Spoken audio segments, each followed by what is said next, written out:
Bonjour et bienvenue sur ma chaîne, je m'appelle Gisèle, je suis coach sportive et aujourd'hui on va voir comment faire pour se muscler quand on est une femme.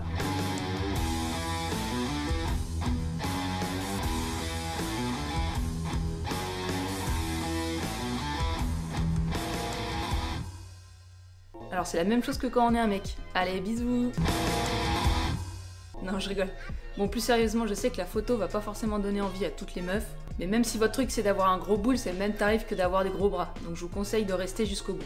Avant de voir ce qui différencie physiologiquement les hommes des femmes dans un contexte sportif de prise de masse musculaire, bien sûr, on va juste rappeler certaines choses sur lesquelles on est assez similaires.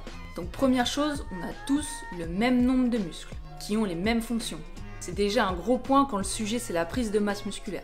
On a également le même nombre d'os auxquels sont attachés nos muscles, qui permettent le mouvement du squelette. Donc au niveau du système squelettique et du système musculaire, on est identiques.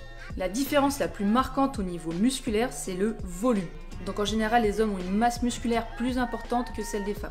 Et c'est directement lié à la production de certaines hormones qui ont un effet anabolisant sur la masse musculaire, donc qui ont comme pour effet de l'accroître. Ces deux hormones sont la testostérone et l'hormone de croissance.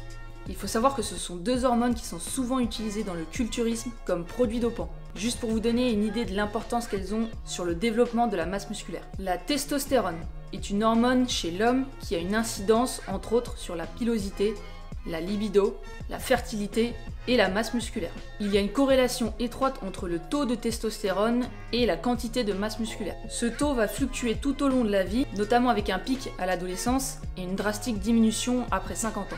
Donc tout le monde sait que la testostérone c'est l'hormone masculine par excellence, mais elle est également présente chez les femmes. Surprise, motherfucker! Et oui, mais elle est produite en quantité moindre. Et pas qu'un peu. On parle pas de 2 ou 3 fois moins, mais bien en moyenne de 7 fois moins de testostérone que chez les hommes. Donc pour celles qui ont peur de passer de ça à ça, en clignant des yeux, ça n'arrivera pas, d'accord? Même les papis de plus de 60 ans, ils ont plus de testo que nous. C'est pour vous dire à quel point on est large. En ce qui concerne l'hormone de croissance, elle est difficilement mesurable. Et j'ai pas réussi à trouver sur internet s'il y avait une différence en termes de quantité entre hommes et femmes. Donc si jamais vous avez une info, vous pouvez la mettre en commentaire. Ce qu'on sait, c'est qu'elle est sécrétée de manière importante lors de l'enfance, parce qu'elle stimule la croissance de nos os, nos organes et nos muscles pour nous aider à grandir. Passé l'âge adulte, elle est sécrétée en plus petite quantité et principalement lors du sommeil. Mais il y a également certaines activités qui favorisent la sécrétion de cette hormone, et notamment le sport de haute intensité, comme la musculation par exemple. Avec toutes les infos qu'on vient de voir sur ce qui a une incidence sur la croissance musculaire, on peut en tirer quelques conclusions importantes si on s'entraîne pour la masse. Premièrement, si on est une femme, ça va être dur.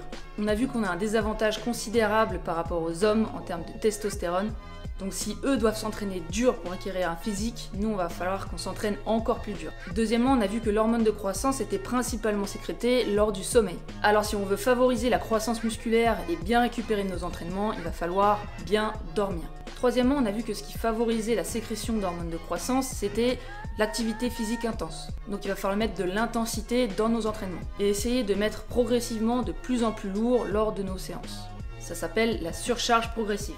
Il faut savoir que le corps s'adapte à ce qu'on lui fait faire. Donc si vous veillez pas à chaque séance de faire mieux que la dernière, que ce soit en termes de charge, de nombre de répétitions, de volume, je suis désolée de vous apprendre que vous perdez votre temps. Notre corps il est habitué à l'activité de faible intensité. D'accord, on le fait marcher toute la journée, on le fait monter les escaliers, voire même courir. Donc si on cherche le développement musculaire, il va falloir infliger à nos muscles un stimulus toujours plus important à chaque séance. Sur cette vidéo, vous pouvez me voir en train de mobiliser une charge de 80 kg au squat, et j'ai pas le boule de Kimka. Alors ça me fait bien rire quand je vois des programmes qui me promettent un boule d'enfer à base d'exo de air muscu. À un moment donné, faut arrêter de prendre les gens pour les Ok, la dernière chose très importante dont on n'a pas encore parlé pour l'instant, c'est l'alimentation. Et notamment l'apport en protéines. Je pense que vous n'êtes pas sans savoir que les protéines que nous apporte l'alimentation vont jouer un rôle important dans la reconstruction musculaire. Pour expliquer grossièrement, lors d'un entraînement, on va endommager nos muscles à un niveau cellulaire. Et pour qu'ils puissent se reconstruire plus forts et plus gros, on va devoir leur apporter des protéines via l'alimentation. En conclusion, on peut voir que prendre du muscle quand on est une femme, c'est exactement la même chose que quand on est un mec. En plus dur. Et plus long. Par contre, ce qui est beau avec ce sport, c'est qu'on peut choisir quelle partie du corps on a envie de développer.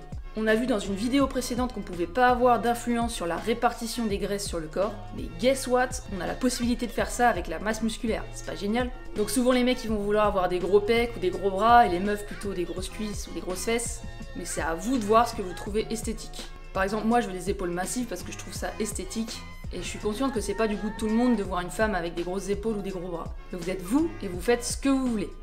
C'est beau.